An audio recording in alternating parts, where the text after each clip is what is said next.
Hey everybody, I just decided I'm just going to go read all of chapter 2, and then I'm just going to go through Howard Zinn's chapters 1, 3, 4, 5, and so on until we're done, because there's not that much in chapter 2, and I honestly want to get my thoughts out on this book, so here we go.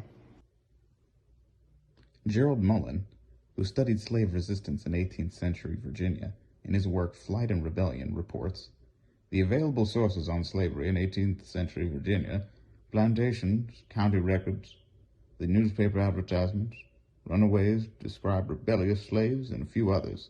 The slaves described were very lazy and thieving.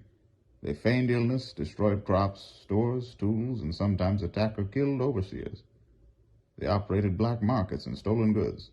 Runaways were defined as various types.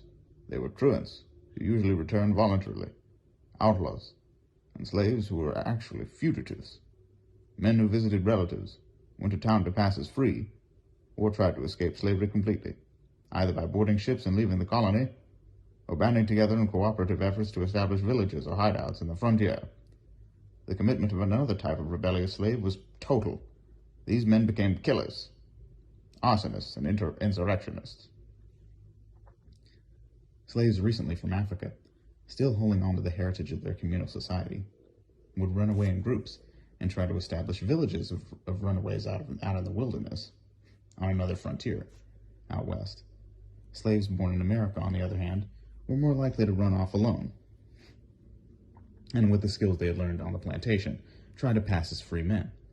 In the colonial papers of England, a 1729 report of the Lieutenant Governor of Virginia to British Board of Trade tells us how a number of Negroes, about 15, formed a design to withdraw from their master and to fix themselves in the fastness of the neighboring mountains. They had found means to get into their possessions some arms and ammunition, and they took along with them some provisions, their clothes, bedding, and working tools. Though this attempt was happily defeated, it ought nevertheless to awaken us into some effectual measures. Slavery was immensely profitable to some masters. James Madison told a British visitor shortly after the American Revolution that he would make $275 on every Negro in a year and spend only 12 or 13 on his keep. Another viewpoint was the slave owner, Landon Carter, writing about 15 years earlier, complaining that his slaves so neglected their work and were so uncooperative, either cannot or will not work, that he began to wonder if keeping them was worthwhile. Some historians have painted a picture, based on the infrequency of organized rebellions and the ability of the South to maintain slavery for 200 years, of a slave population made submissive by their condition. With their African heritage destroyed, they were,